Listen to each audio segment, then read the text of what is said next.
Hi there, kiddos. Do y'all want to learn your colors? Yeah. Alrighty then, let's get started. We will learn our primary and secondary colors. We will first start with our primary colors.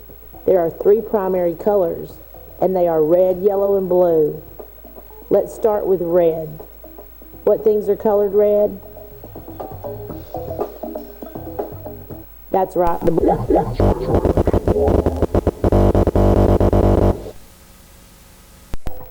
Apples are red. Good job.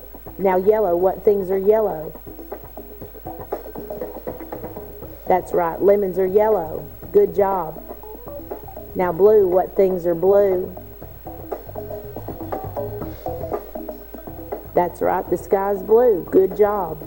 That's all of the primary colors. So now we will move on to our secondary colors. The secondary colors are green, orange, and purple. Let's start with green. What things are green? That's right, the grass is green. Good job. Now orange, what things are orange? That's right, oranges are orange. Good job. Now lastly, purple. What things are purple? That's right, the